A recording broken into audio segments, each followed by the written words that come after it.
Hello everyone, welcome to Channel Learning Hub. Today we'll learn English from primary school level.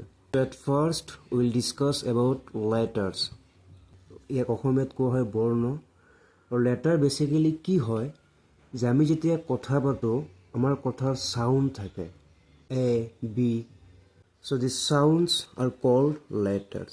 So A is a sound, B is a sound, C, D. So these are the sounds. So in English, there are 26 letters. যেতিয়া আমি ইংৰাজীত কথা পাতিম তেতিয়া আমি 26টা main sounds পাম। A এটা sound, B অসমীয়াতে যদি আমি কওঁ ব, C চ, D ড, E F ফ, তো এই ধৰণৰ আমি সাউন্ডবিলাক পাই থাকিম। তো 26টা লেটাৰ লিখাৰ পিছত আমি অসমীয়াত যিমান ধৰণৰ কথা পাতো এই আটাইবোৰ সাউন্ড শেষ নহয়। ইয়াৰ উপৰিঞ্চি আৰু এনেকুৱা কিছুমান সাউন্ড থাকে যিবোৰ আমি ডাইৰেক্ট এই 26টা লেটাৰত আমি বিচাৰি নাপাওঁ। যেনে আমাৰ অসমীয়াত আছে এটা বৰ্ণ খ, খ উচ্চাৰণৰ দৰে কোনো লেটাৰ নাই। গতিকে যেতিয়া আমি খ লিখিব লাগে আমি কি কৰিম, কে মানে কি বুজাইছে ইয়াত, ক বুজাইছে। যদি আমি কেৰ লগত এটা এইচ যোগ কৰি দিওঁ তেতিয়া হৈ যাব এইটো খ। এতিয়া আমি এই ধৰণে খ লেটাৰটো ইংৰাজীত পাম। ঠিক একেদৰে যদি আমি এই ধৰণে আগবাঢ়ি যাওঁ, যেনে বি, বি মানে হৈছে ব, যদি আমি বিৰ লগত এটা এইচ যোগ কৰি দিওঁ যেতিয়া দুটা সাউন্ড একলগ হৈ যাব, এটা ব এটা সাউন্ড, এইচ হয় এটা সাউন্ড, যেতিয়া দুটা একলগ হৈ যাব তেতিয়া উচ্চাৰণটো হৈ যাব ভ। এতিয়া লেটাৰ্ছবোৰক তিনিটা ভাগত বিভক্ত কৰা হয়। At first vowel, semi vowel আৰু কনসনেণ্ট। ইয়াক অসমীয়াত কোৱা হয় স্বৰবৰ্ণ, ইয়াক কোৱা হয় অৰ্ধস্বৰ আৰু ইয়াক কোৱা হয় ব্যঞ্জন বৰ্ণ। টোটেল লেটাৰ্ছ হৈছিলে 26টা। আউট অফ দিছ 26 ভাৱেল হৈছে 5টা। There are only 5 vowels. Semi vowel 2টা আৰু বাকী যিমান থাকে এইকেইটা হৈছে কনসনেণ্ট। চ' আউট অফ 26 5টা ভাৱেল, 2টা সেমি ভাৱেল, বাকী থাকিল 19টা। এই 19টা হ'ব কনসনেণ্ট।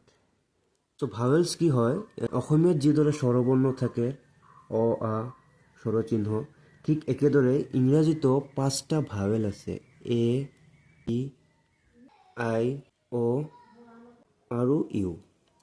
নাও এতিয়া আমি 5টা ভাৱেলৰ উচ্চাৰণ আমি চাম যে এইবিলাকৰ সাউন্ড কি কি হ'ব পাৰে। তো এৰ কি কি সাউন্ড হ'ব পাৰে। তো এটা শব্দত এ থাকিলে শব্দ কি হয় আমি ইয়াৰ পিছত শিকিম। যেতিয়া এ দিয়া থাকিব তেতিয়া আমি ইয়াক কেতিয়াবা আমি এইটোক অ পঢ়িব লাগে, কেতিয়াবা আমি ইয়াক আ পঢ়িব লাগে, মানে যিটোক আমি আকাৰ বুলি কওঁ, আকাৰ।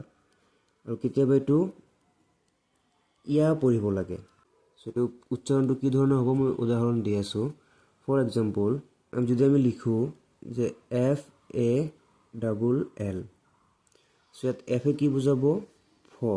এ ভাৱেল ইয়াত অ বুজাব, গতিকে আমি আকাৰ একাৰ একো দিব নালাগে, আৰু ডাবল এল আছে আমি ল লিখিম, গতিকে এইটো হৈ যাব ফল।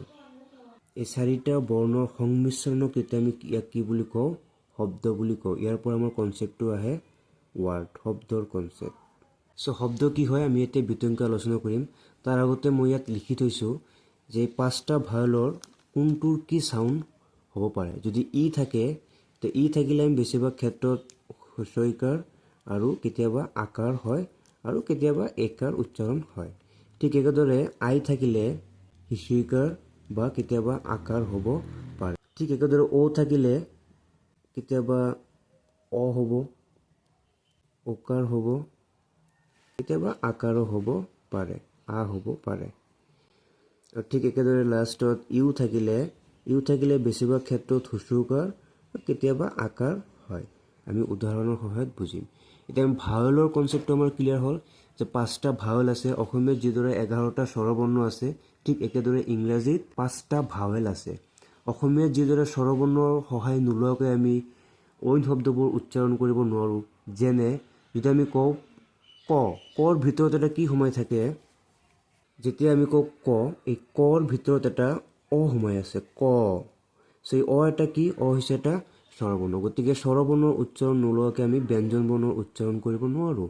ঠিক একেদৰে যেতিয়া আমি ইংৰাজীত কনসনেণ্ট ব্যঞ্জন বৰ্ণ ব্যৱহাৰ কৰিম তেতিয়া ফৰ এক্সাম্পল বি, এই বি যেতিয়া আমি উচ্চাৰণ কৰিম ইয়াত কি সোমাই আছে বি সো এটা ব সোমাই আছে আৰু এটা ই সোমাই আছে সো ইংৰাজীত কি সোমাই আছে ইয়াত বি আৰু এটা ই সোমাই আছে তো ই লেটাৰটো সোমাই থকা নাই ইৰ সাউণ্ডটো সোমাই আছে তো আফটাৰ ভাৱেল আমাৰ নেক্সট কনচেপ্ট হয় সেমি ভাৱেল ইয়াক অসমীয়াত কোৱা হয় অৰ্ধস্বৰ তো সেমি মানে কি আধা অৰ্ধ সো ইংৰাজীত সেমি ভাৱেল হৈছে দুটা there are two semi vowels are there in English so কি ডব্লিউ আৰু ৱাই সো সেমি ভাৱেল মানে হৈছে অৰ্ধস্বৰ অৰ্থাৎ এই ডব্লিউ আৰু ৱাই কমপ্লিট ভাৱেল নহয় but sometimes they will act as vowel যদিও সম্পূৰ্ণ ভাৱেল নহয় কেতিয়াবা সিহঁতে ভাৱেলৰ দৰে আচৰণ দেখুৱাব সেইকাৰণে ডব্লিউ আৰু ৱাইক কোৱা হয় সেমি ভাৱেল এতিয়া এই ডব্লিউ আৰু ৱাইৰ প্ৰনাউন্সিয়েশ্যন কি হ'ব সাউণ্ডছ কি হ'ব তো যেতিয়া আমাক ডব্লিউ দিয়া থাকিব সো ডব্লিউৰ সাউণ্ডটো আচলতে বেছিভাগ ক্ষেত্ৰত কি হয় ৱবৰ দৰে হয় বা কেতিয়াবা সফ্ট বি যিটো আছে ব আমি সেইটো উচ্চাৰণ কৰোঁ যেনে যদি মই কওঁ যে ৱাটাৰ লিখোঁতে আমি ডব্লিউটো ইউজ কৰিব লাগিব তে ডব্লিউ কি হ'ব ৱাব বুজাইছে ৱা বা সফ্ট ব মানে কি বটো আমি একেবাৰে সফ্ট কৰি ক'ব লাগিব যেনে যদি আমি লিখোঁ ৱেষ্ট এইটো আচলতে ৱেষ্ট তো ৱ কওঁতে বৰ একদম মানে যিটো সফ্ট ভাৰ্চন ডব্লিউ এই ৱাবৰ দৰে সেইটো আহি আছে ৱেষ্ট তো এনেদৰে ডব্লিউৰ উচ্চাৰণবোৰ কৰা হয় ঠিক একেদৰে যদি আমি ৱাইৰ উচ্চাৰণ চাওঁ ৱাইৰ উচ্চাৰণটো সাধাৰণতে অসমীয়াত যে এটা য় থাকে আমি এক অন্ত্যেষ্টিয় বুলি কওঁ চ' এইটো ধৰণৰ উচ্চাৰণ হয় যেনেকুৱা যদি আমি লিখোঁ য়েছ তো য়েছ লিখোঁতে আমাৰ এই অটো আহি আছে ইয়াত ব লিখিলে নহ'ব বেছ হৈ যাব বা সফ্ট বি ক'লে বেছ হৈ যাব এইটো একচুৱেলি য়েছ তো ইয়াত আমাৰ এই ৱটো আহি আছে য়েছ বা যদি আমি আৰু এটা শব্দ লিখোঁ য়োগা তো তেতিয়া আমাৰ এই ৱাইটো লাগে য়োগা চ' ইয়াত ৱাই কি বুজাইছে য়োগা চ' এই ধৰণে ডব্লিউ আৰু ৱাইৰ উচ্চাৰণবোৰ হয় নেক্সট আহিলে consonants' other than vowel and semi vowel বাকী যিমান লেটাৰ আছে আটাইবোৰক একেলগে কোৱা হয় consonants' in English there are 19 consonants 19টা কনচনেণ্ট আছে যাৰ চাউণ্ডছ আৰু উচ্চাৰণ আমি ইতিমধ্যে আলোচনা কৰিছোঁ চ' আৰম্ভ হয় ক'ৰ পৰা বিৰ পৰা বি চি ডি ই নহয় ই ভাৱেল এফ এনেকৈ গৈ আপ টু জেড লৈকে এক্স ৱাই নহয় জেড চ' এই ধৰণৰ 19টা কনচনেণ্ট ইংলিছত আছে যাৰ চাউণ্ডছ আৰু উচ্চাৰণ আমি ইতিমধ্যে ভিডিঅ'ৰ ফাৰ্ষ্টতে আলোচনা কৰিছোঁ so' after letters we have words অসমীয়াত ইয়াক কোৱা হয় শব্দ কি হয় a group of letters that make sense so' আমি যদি 2-3টা লেটাৰ একলগ কৰোঁ সেই গ্ৰুপটোক কোৱা হ'ব শব্দ বা অসমীয়াত বৰ্ণৰ সমষ্টিয়েই হ'ল শব্দ এতিয়া বৰ্ণৰ সমষ্টি মানে কি যে মই পি এটা বৰ্ণ ল'লোঁ মই আৰু এটা লেটাৰ লৈছোঁ ই আৰু এটা লেটাৰ লৈছোঁ এন চ' লেটাৰ কেইটা আছে তিনিটা লেটাৰ একলগ হ'লে তেতিয়া যিটো গঠন হৈছে এই বস্তুটোক আমি ক'ম শব্দ এনেকুৱা যিমান বৰ্ণৰ সমষ্টি আছে আমি এই বৰ্ণৰ সমষ্টিবোৰক কি বুলি ক'ম শব্দ বুলি ক'ম কিছুমান ইউনিক শব্দ আছে যিবোৰ যেনে যদি আমি এটা শব্দ এনেকুৱা দেখা পাওঁ যে TION আমি এইটো চন বুলি পঢ়িম টিয়ন নহয় ফৰ এক্সাম্পল FUNCTION আমি এইটো পঢ়িম ফাংটিয়ন নহয় ওৱান মোৰ যদি দিয়া থাকে যে SION দিয়া থাকিলে আমি কি পঢ়িম এইটো আমি জন বুলি পঢ়িম চিয়ন নপঢ়োঁ এনে কনভাৰ্জন এটাৰ পৰা আনটোলৈ ৰূপান্তৰ যিটো আমি কওঁ এইটো কনভাৰ্জন ফৰ এক্সাম্পল যদি আমাক দিয়া থাকে যে GHT আমি এইটো কি পঢ়িম অকল আমি পঢ়িম এইটো যেনে BOUGHT তেতিয়া আমি গড় উচ্চাৰণটো নকৰোঁ এইটো আমি কি পঢ়িম বট ওৱান মোৰ এক্সাম্পল যদি এই ধৰণৰ দিয়া থাকে যে TURE আমি এইটো কি পঢ়িম চাৰ আমি টিউৰ নপঢ়োঁ এইটো যেনে FURNITURE আমি এইটো কি পঢ়িম FUR furniture so these are the sounds so আমি ভিডিঅ'ৰ ফাৰ্ষ্টতে কৈছিলোঁ যে বৰ্ণ মানে কি? বৰ্ণ হৈছে চাউণ্ড। আমি কথা ক'বলৈ আমাৰ মুখৰ পৰা যি ধৰণৰ চাউণ্ডছবোৰ ওলাই থাকে, এই চাউণ্ডছবোৰ হৈছে এটা এটা বৰ্ণ, আৰু এই বৰ্ণ লগ লাগি শব্দ গঠন হয়। Most of the students don't know that I and A are also words. আমি কি ভাবোঁ যে I এটা লেটাৰ, A এটা লেটাৰ, এইটো ৱাৰ্ড হ'ব নোৱাৰে, I আৰু A বৰ্ণহে হ'ব, but no, it's wrong. If someone write I am Rahul, here we have three words. আমাক ইয়াত তিনিটা ৱাৰ্ড দি আছে, I এটা ৱাৰ্ড, M এটা ৱাৰ্ড আৰু ৰাহুল এটা ৱাৰ্ড। চ' আইটো কোনো বৰ্ণৰ সমষ্টি নহয়, তো আমি ছিংগুল আইহে আছে অকল, বাট আই ইজ অলছ' এ ৱাৰ্ড। আৰু এইটো কি ৱাৰ্ড? এইটো হৈছে এটা প্ৰনাউন। এতিয়া প্ৰনাউন কি হয়, নাউন কি হয়, আমি নেক্সট ক্লাছত ডিছকাছ কৰিম পাৰ্টছ অফ স্পীচৰ ভিতৰত। নেক্সট এ যদিও এটা ছিংগুল ভাৱেল হয়, এটা ছিংগুল বৰ্ণ হয়, কিন্তু এও এটা শব্দ।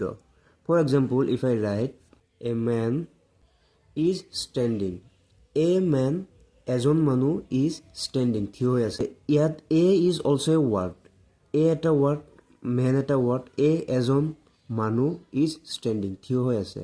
চ' ইয়াত এও কি বুজাইছে? এটা শব্দ বুজাইছে। I is a word and A is also' a word. এইটো কি, ইয়াক কি কোৱা হয়? ইয়াক কোৱা হয় আৰ্টিকেল। চ' আৰ্টিকেল কি হয় আমি ইয়াৰ পিছত নেক্সট ভিডিঅ'বিলাকত আমি লাহে লাহে শিকি থাকিম। আৰ্টিকেলৰ দুটা ভাগ থাকে, ডেফিনেট আৰু indefinite article. Now someone may ask us that is O' a word, O' এটা ৱাৰ্ড হয় নেকি? Yes, O' is also' a word. So' if I write O' God, so' যদিও অ'টো এটা ৱাৰ্ড হয়, কিন্তু এইটো মষ্টলি পয়েট্ৰি লেংগুৱেজত হয়। কাব্যিক ভাষাত আমি অ'টো শব্দ বুলি ক'ব পাৰোঁ, but in general English O' is not a word. A and I are words, but O' is also' a word in case of poetry language, কাব্যিক ভাষাত। আৰু থাকে অ' মাই লাভ। চ' এই ধৰণৰ বাক্যৰ ক্ষেত্ৰত তেতিয়া আমি অ'টোক কি বুলি ধৰোঁ? আমি তেতিয়া অ'ক ৱাৰ্ড হিচাপে লওঁ। নাও আমি যিকোনো দুটা বা তিনিটা যদি বৰ্ণ আমি লগ লগাই দিওঁ, তেতিয়াহ'লে সেইটোক আমি শব্দ বুলি ক'ম নেকি? চ' মই লিখিছোঁ এম আৰ টি, ইয়াত এটাতকৈ বেছি বৰ্ণ আছে, তিনিটা বৰ্ণ আছে। চ' তিনিটা বৰ্ণ লগ লাগি এইটো এটা শব্দ গঠন কৰিছে নেকি? So' it is not a word. কিয়? বিকজ আমি ফাৰ্ষ্টতে কৈছিলোঁ যে বৰ্ণৰ সমষ্টি শব্দ হ'ব, কিন্তু অৰ্থবহ হ'ব লাগিব, that make sense. M R T ইয়াৰ কোনো অৰ্থ নাই, ইয়াৰ M R T is not a word. তাৰমানে আমি বুজি পালোঁ যে অকল বৰ্ণ সমষ্টিয়ে শব্দ হ'ব নোৱাৰে, তাত কিবা এটা অৰ্থ থাকিব লাগিব। চ' নাও আমাৰ আৰু এটা কুৱেশ্যন, বহুতে কেতিয়াবা আমি কনফিউজ হওঁ যে অসমীয়াত যিদৰে বেছিভাগ শব্দৰ ক্ষেত্ৰতে স্বৰবৰ্ণৰ ব্যৱহাৰ হয়, কিন্তু স্বৰবৰ্ণ নোহোৱাকৈও আমি শব্দ গঠন কৰিব পাৰোঁ নে নাই? ফৰ এক্সাম্পল, যদি মই লিখোঁ অসমীয়াত কলম, ক ল ম, ইয়াত তিনিটা বৰ্ণ আছে, ক ল ম, আৰু তিনিওটা ব্যঞ্জন বৰ্ণ, ইয়াত এটাও স্বৰবৰ্ণ নাই। গতিকে কোনো স্বৰবৰ্ণ নোহোৱাকৈ আমি অসমীয়াত এটা শব্দ লিখিব পাৰিছোঁ। আমি এই ধৰণৰ শব্দ ইংলিছত লিখিব পাৰিম নেকি, বা লিখা যায় নেকি?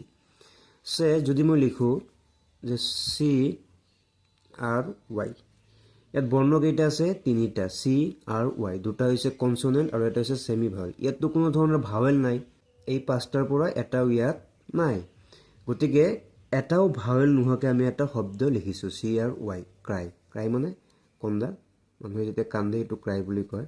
চ' আমি বুজিলোঁ যে পাঁচটাৰ এটা ভাৱেল নোহোৱাকৈ আমি শব্দ লিখিব পাৰোঁ।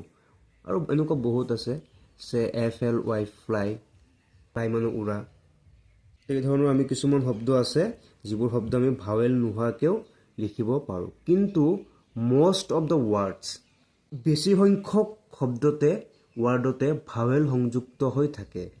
চ' আফটাৰ ৱাৰ্ডছ, নাও চেণ্টেন্স, অসমীয়াতে কোৱা হয় বাক্য। চ' চেণ্টেন্স হ'ল a group of words that make change.